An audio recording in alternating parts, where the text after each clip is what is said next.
Hi, my name is Britt. I work for YWCA Spokane in their Alternatives to Domestic Violence program.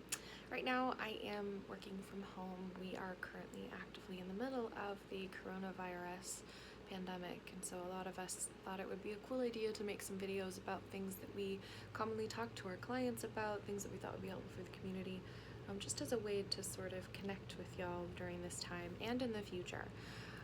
And one of the things that I thought would be really helpful to talk about right now is some grounding and self-regulating techniques for when we're feeling a lot of anxiety or a lot of fight or flight responses.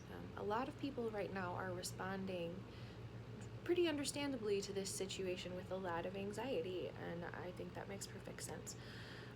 But even when we're out of this, and I even have to keep reminding myself that at some point we will be out of this, sometimes we just feel overwhelmed. Sometimes we just feel a lot of anxiety in our lives, and for whatever reason that is, whether that's trauma, whether that's just having mental health issues, whether we're just having a bad day, I think it's good to know ways that we can keep ourselves as calm and stable as possible.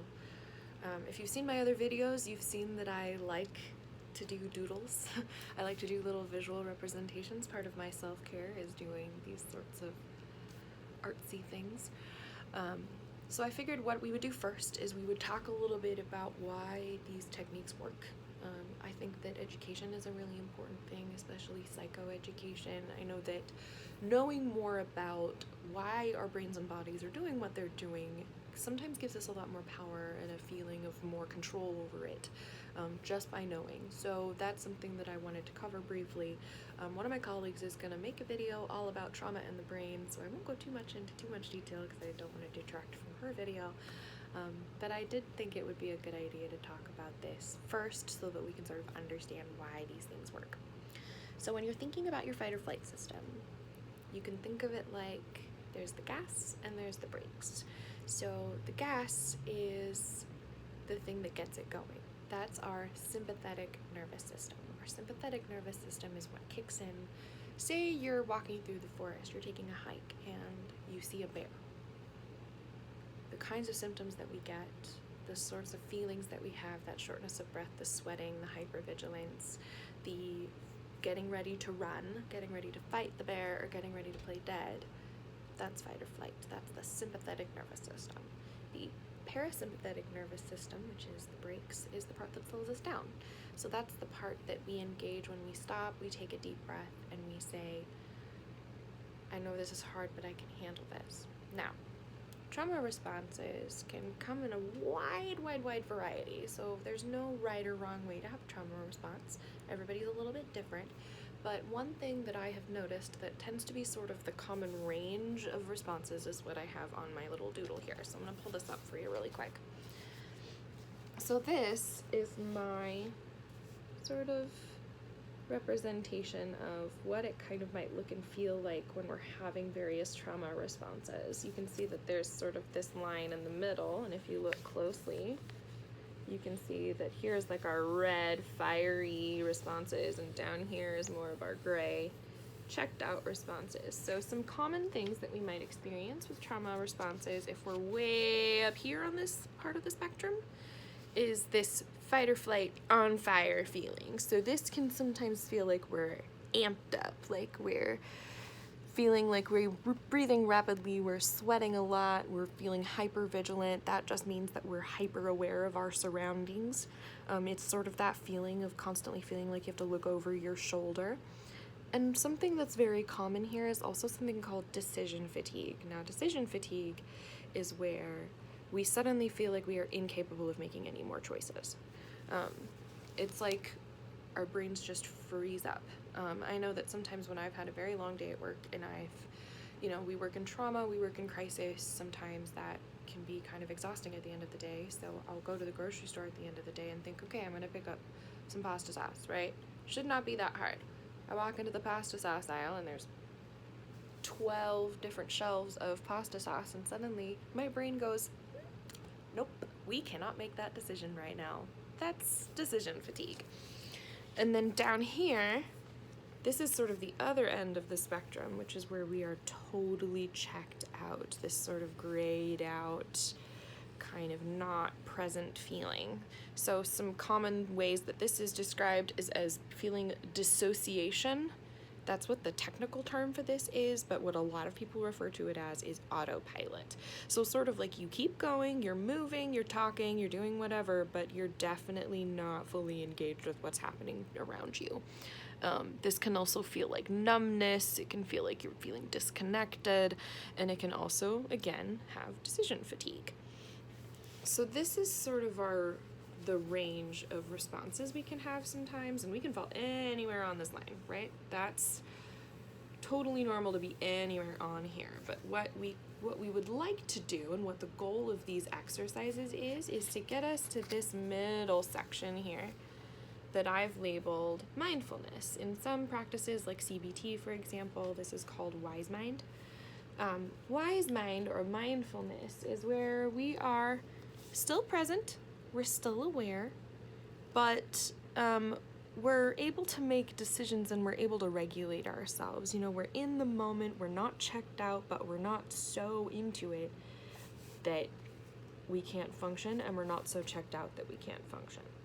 So whatever end of the spectrum you tend to go on when you have a traumatic response or an anxiety response, sometimes some of these methods can help us get to that middle section of that mindfulness and that ability to make choices, the ability to kind of move through the situation. So what's important to note is that these feelings are not bad. They're not, doesn't mean there's something wrong with you. This is actually how our brains are supposed to work. So when you're feeling these feelings and you're trying these techniques, it's not necessarily in order to fix you. It's in order to make ourselves feel more capable of getting through the situation. The feelings may not even entirely go away. Like, the feeling of anxiety may not even necessarily totally leave you if we do these things, but it can definitely get us into a space where we feel a bit more capable of getting through it and of making the decisions we need to make and to keep living our lives. So, how do we do this?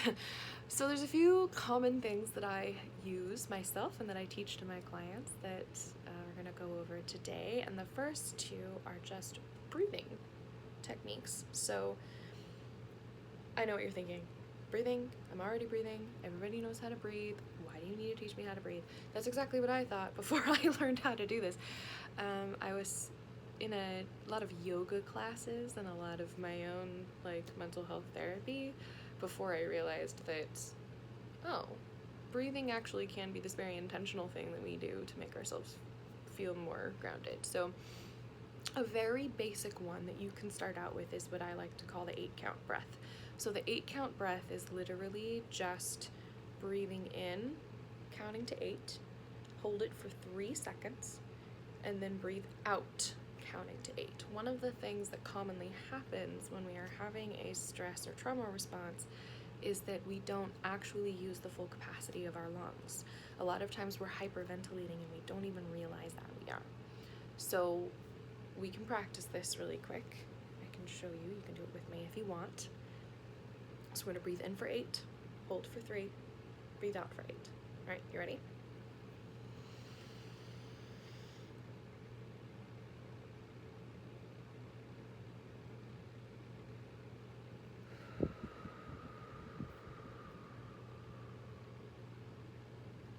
There you go.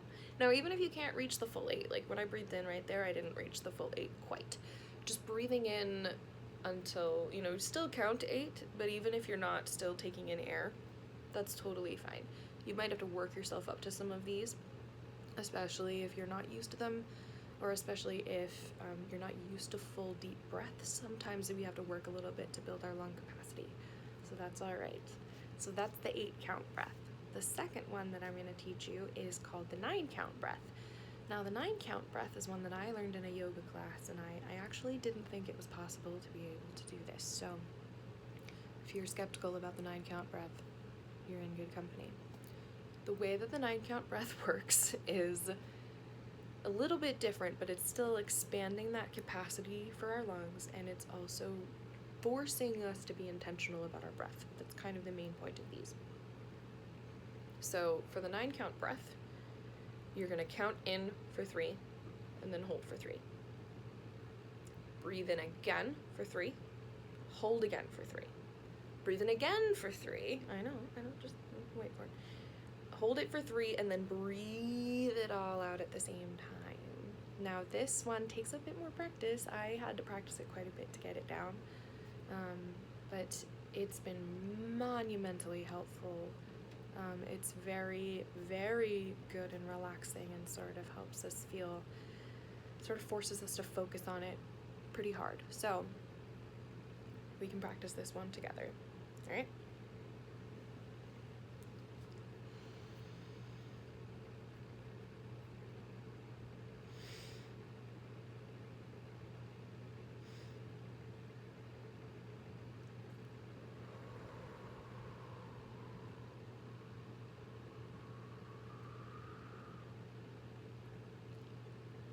Did it. That one's pretty fun. It's takes a bit of practice, so if you're not good at it yet, don't feel bad. It took me a bit to learn it. So those are kind of our breathing techniques. Those are things that you can, the nice thing about a breathing technique is you can use it anywhere, anytime, anywhere you're at. You know, even if you just take 1 second to run into the bathroom, to run outside, whatever it is, wherever you are, if you're standing in the middle of the grocery store, you know, you can do a breathing exercise and it won't look too weird.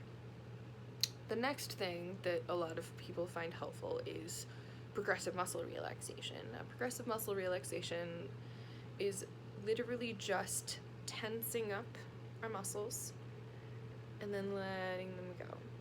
And there's something about that action of tensing and releasing that sort of forces us to, one, pay attention to the parts of our body that are tense, because a lot of times we're holding tension in our bodies that we don't notice we're holding. And the other piece is that it sort of, again, forces us to stop and pause and think about where we are, what are we doing, how do we feel. Muscle relaxation can be done if you have the time. You can start at one end of your body, so the top or the bottom, and work your way up. So tensing the muscle as you breathe in, and then releasing the muscle as you breathe out. You can do it that way. A lot of folks find that this is helpful when they're trying to go to sleep at night, especially. But even if you don't have the time to do the full body scan, you can just do it all at once. And it's a really easy, quick tool that you can do, again, pretty much anywhere, where all you have to do is tense up your whole entire body. So hunch up your shoulders, tense up your back muscles, your abs, your arms, your legs, your feet, your face, and then let it go all out. It feels nice. Okay, so that's one technique that you can do in lots of different settings. That's really helpful. Again, it helps to trigger the brakes. It helps to bring us back into our bodies in a way that's not scary, and it also helps us to calm down that central nervous system so that we can pay attention to what's really going on. The next piece that you can do for grounding is to use your senses. So whatever senses you can use or you feel comfortable using. For folks that can do all 5 senses, you can do all 5 senses. If that's too overwhelming, or if that's not something you're able to do, you can pick 1 or 2 senses or ones that are your favorites and go with that. So the goal of using your senses is to, again, bring ourselves back into the moment in a way that's safe and non-threatening. So this can mean, if we're doing all 5 senses, some folks will do a whole game of it, where they will do 5 things they can see, 4 things they can hear, 3 things they can touch, so on. Whatever order you want to do it in, all the way down to 1, which is typically one thing you can taste, right? The thing that's probably the harder sense to do if you're just out and about. Although there are plenty of ways that you can do this, even if you don't want to do all 5 senses, you can't do all 5 senses. A lot of folks will pick 1. I heard once of someone suggesting that you pick everything of a color that's around you. So say you're walking around outside, you're having a panic attack, stop and find everything that's red or everything that's blue. You can stop and find everything that's a circle, everything that is a certain texture, right? Anything like that. And this is really a great tool for adults. This is a great tool for kids as well, because you can sort of turn it into a game, which can often be easier to do with kids. But just picking a sense, and sometimes that can be something as simple as touching something that's very cold or very warm, right? So some people will like pick up an ice cube and hold an ice cube in their hand and have that be part of their grounding. Some people will take off their shoes and socks and stick their feet in the grass outside, right? Whatever that sensory feeling is for you, seeking that out and focusing on it. And whenever another thought comes in, just focusing on the shape, the scent, the color, whatever it is, kind of sort of intentionally moving your attention to that thing instead can be really helpful. And then the last thing that I have as a sort of a tool that you can use, if grounding to where you are currently is not a safe option or not something that feels good for you, so like say you're not in a safe environment or the environment you're in is overwhelming, sometimes bringing ourselves back to the present actually won't work because we are so scared of what's happening around us physically that doing that maybe won't work. This is when you can bring up something that I like to call safe place. So safe place is where you think of a place. It can be real or pretend. So it can be real, it can be fictional. You know, this can be anything from your childhood home to Hogwarts, right? Like anywhere that feels safe to you. And a lot of folks will choose to close their eyes and they will imagine being in that place. Some people are not visual imaginers. Some people have a problem with that. Like some people struggle with visual imagination. So if you can't do visual imagination, that's fine. You can think of, and even if you do have good visual imagination, you can do it this way too. You can think about, how does it smell? What's the temperature like there? Is there a breeze? What does it feel like under your feet? What does it feel like on the chair you're sitting in? What are the sounds happening? The space that I use for this is a little beach inlet that my late grandfather used to take us to when I was a kid. And I just remember that place as being a safe and relaxing place for me. So that's what I think of when I do this exercise. And it's, I think about what the seagulls sound like, what the water spray sounds like, how the sand felt under my feet, all of those things. And this can be paired with breathing. This can also be paired with like a mantra or a prayer or a quote that works really well for you. But just taking a moment to go to a safe place for a few minutes and then come back out can also be really helpful. So I hope that all of you get something good out of this video and that it's helpful for you. Please know that if you are struggling with any sort of intimate partner violence issues, that you can give us a call at 509-326-2255 anytime 24/7. And that YWCA Spokane is here for you even when things are weird. Thanks, y'all.